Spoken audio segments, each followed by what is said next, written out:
Well, it's 4 years since the Taliban seized power in Afghanistan for the second time. Looking back, the group has brought in sweeping social restrictions, economic collapse and global isolation.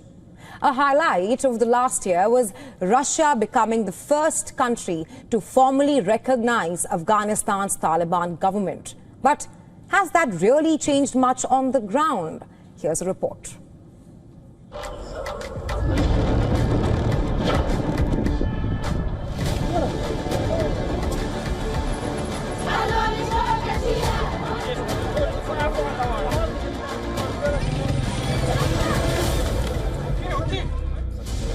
July 3, 2025.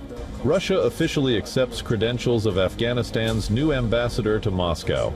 This comes months after Russia removed the Taliban from its list of banned terrorist organizations. Many hailed this as a potential turning point in Afghanistan's fortunes. On the ground, though, little has really improved for the people.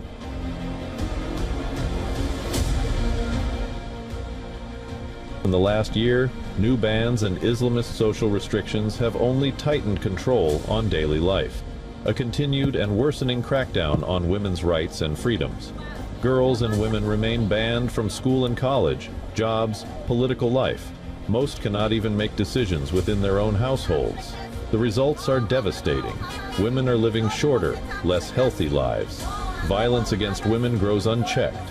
The UN says Afghanistan now has the second widest gender gap in the world, second only to Yemen. UN Women says the Taliban is closer than ever to achieving its vision of a society that completely erases women from public life.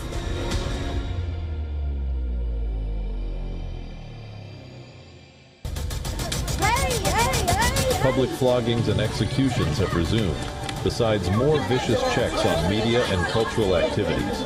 Amnesty International reports widespread human rights abuses.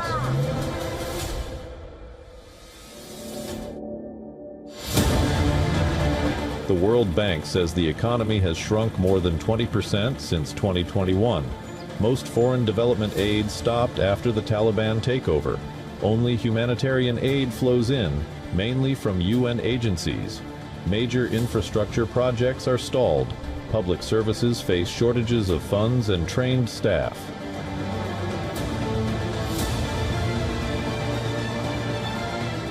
Making matters worse, the full weight of the United States cuts to aid to Afghanistan has finally become clear. Almost all the aid that was promised, at least $1.8 billion, will now not be given.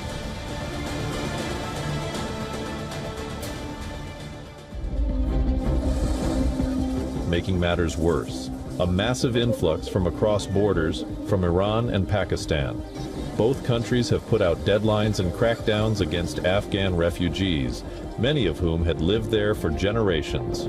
Over 2.1 million Afghans from Iran and Pakistan have returned in 2025. Returnees report experiencing discrimination, harassment, and wage losses. 4 years into Taliban 2.0, the picture remains grim at best. Global relief agencies continue to sound alarm bells. The citizen suffers on. 4 years into Taliban 2.0, is there a sense of global immunity and nonchalance? Has the nightmare become an acceptable part of life here? It is India's 79th Independence Day, and Prime Minister Narendra Modi took the stage at the Red Fort today to deliver not just the longest Independence Day speech in India's history, but also one of the most consequential.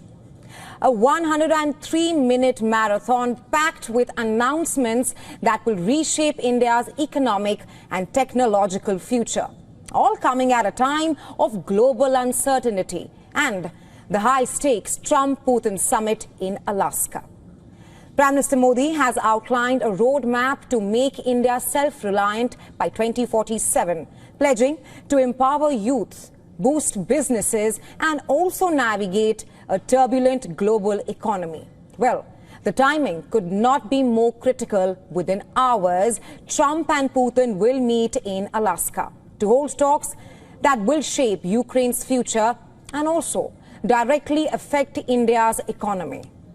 Why? Because US tariffs imposed on India unfairly for purchasing Russian oil could perhaps get worse. In recent weeks, Trump has slapped a 50% tariff on Indian exports, higher than ones imposed on America's rivals, threatening nearly 1% of India's GDP. The 25% extra penalty was imposed on India, with warnings that it could double if the Alaska talks fail. A twisted way to make India a scapegoat as far as America has failed to bring peace in Ukraine. That's the condition. In this climate, Prime Minister Modi's announcements are pointed and big. First, a Diwali GST gift. The Prime Minister promised next generation GST reforms, which will lower taxes on essentials and also bring relief for MSMEs, local vendors and consumers. A new reform task force which will drive changes aimed at a $10 trillion economy by 2047. Second, jobs. The PM Viksit Bharat Rozgar Yojana with a budget of nearly rupees 1 lakh crore. The scheme aims to create 3.5 crore jobs over 2 years. Young people entering private sector jobs for the first time will now get rupees 15,000 a month in financial aid. Third, tech independence by year end. India will have its first made in India semiconductor chip in the market, and that's huge. Prime Minister Modi called technology the driver of 21st century growth and further pledged to position India among its leaders. Fourth, nuclear energy reform. India will open its nuclear sector to private players, aiming to expand capacity 12-fold, and that's by 2047. This, Prime Minister Modi said, is key to ending dependence on foreign energy alongside massive solar and dam projects which are already underway. And in a sharp national security statement, the Prime Minister declared that India will not tolerate nuclear threats and will not bow to blackmail as well. So, on a day of pageantry, history and patriotism, the speech was both a roadmap and a reminder that India will follow its own course, working with others where it can and standing tall where it must. And well, from the ramparts of Delhi's Red Fort on India's 79th Independence Day, Prime Minister Modi sent two very clear messages. One to Washington, D.C. and the other to Pakistan. First, to the United States. In the face of steep new tariffs and penalty threats from the Trump administration, the Prime Minister declared that India is unstoppable. Without naming the U.S. directly, Prime Minister Modi declared that this is the time for India to prove its mettle in global markets. And that's by lowering manufacturing costs and selling quality goods that can rule the world. He said in Hindi, and I'm quoting him here, "Daam kam, dam zyada," which translates to less price, more value. And that's the new mantra for a strong India. This has been the Modi government's reaction to Trump's trade tantrums since they were announced as well. विश्व बाजार में अपने सामर्थ्य का लोहा मनवाना है तो हमें क्वालिटी में निरंतर नई ऊंचाइयों को पार करना। दुनिया क्वालिटी को स्वीकार करती है, हमारी गुणवत्ता सबसे ज्यादा हो और सरकार के भी प्रयास हो, रॉ मटेरियल की भी उपलब्धि हो, हमारी प्रोडक्शन की कॉस्ट कैसे कम हो, हम उसमें दम रह गए। और साथियों, हम सभी जो उत्पादन के क्षेत्र में लगे हैं, उन सबका मंत्र होना चाहिए, दाम कम लेकिन दम ज्यादा। हमारी हर प्रोडक्ट का दम ज्यादा हो लेकिन दाम कम हो, इस भाव को लेकर के हमें आगे बढ़ना है। Remember, Washington decided to double the tariffs on Indian goods to 50% earlier this month in retaliation for India's purchase of Russian oil. India has called the move unfair, unjustified and unreasonable, warning that it will hit key sectors like textiles and leather exports. Prime Minister Modi has urged Indian traders to proudly promote Swadeshi and made in India goods. He has also promised to stand like a wall to protect farmers in the face of the economic pressure that America has been imposing on India. But that was not the only message from the Red Fort by the Prime Minister. Prime Minister Modi also sent a message to India's troublesome neighbor. We're talking about Pakistan. Just 3 months after the worst conflict between the two countries in decades, Prime Minister Modi warned that if there are future Pakistan-sponsored terror attacks on Indian soil, Pakistan will be punished. He asserted India's new normal on terror state Pakistan and rejected Islamabad's nuclear blackmail as well. आतंकों और आतंकी को पालने पोसने वालों को, आतंकियों को ताकत देने वालों को अब हम अलग अलग नहीं मानेंगे। भारत ने तय कर लिया है कि न्यूक्लियर की धमकियों को अब हम सहने वाले नहीं हैं। न्यूक्लियर ब्लैकमेल लंबे अरसे से चलाया, अब वो ब्लैकमेल नहीं सहा जाएगा। Remember, for 4 days, India retaliated to Pakistan's aerial attacks on India. And that's after India's Operation Sindoor, which dismantled terror hubs, terror infrastructure in Pakistan. India's operation came after terrorists killed 26 people, mostly Hindu tourists, in Jammu and Kashmir's Pahalgam in April this year. Prime Minister Modi has also hinted that India will continue its suspension of the Indus Water Treaty, declaring that blood and water will not flow together. So, from tariffs to terror, India's Independence Day message is clear and unmistakable. India will not bow to pressure, whether it comes from Washington or from across the border in Islamabad. And well, for more on this, our correspondent Susan Therani is joining us live from New York. Hi, Susan. First up, of course, what do you make of Prime Minister Modi's message to the U.S. that it will not bow down to any kind of external tariff pressures, especially in the backdrop of Trump saying yesterday that Putin is rattled by high tariffs on India?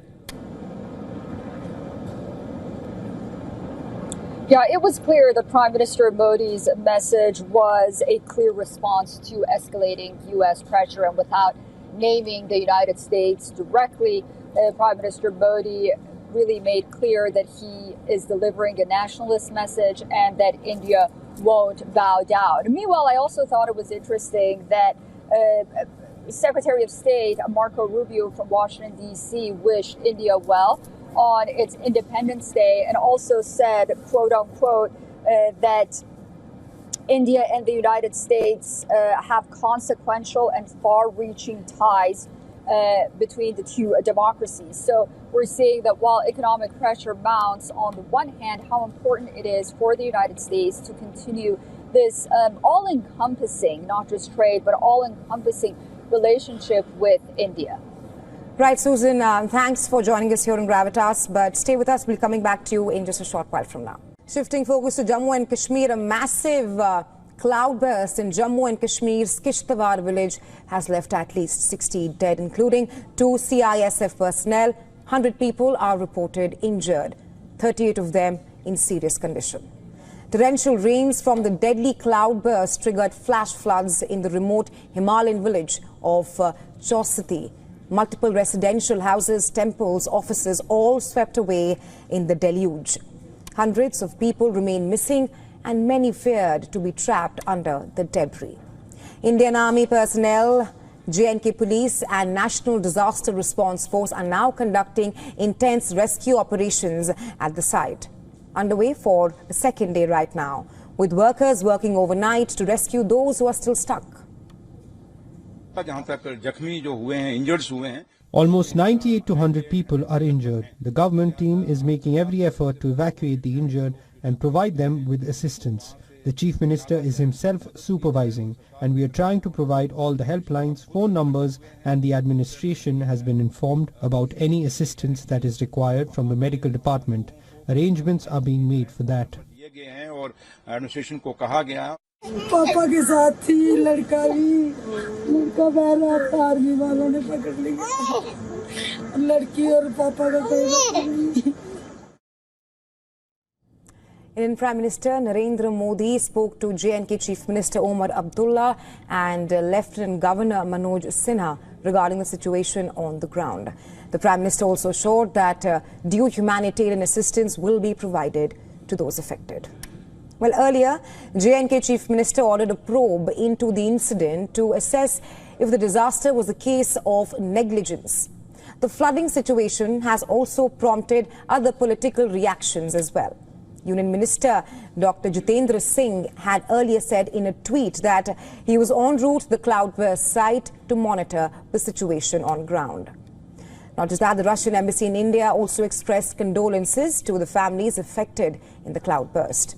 Even as evacuations are underway, with authorities trying relentlessly to bring as many people to safety as possible, weather officials forecast more heavy rains and floods in the area.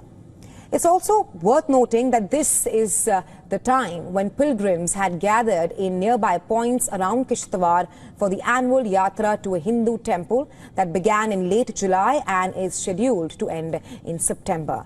Many pilgrims are believed to have been affected by the flood-like situation, with the bridge washed away by the torrent.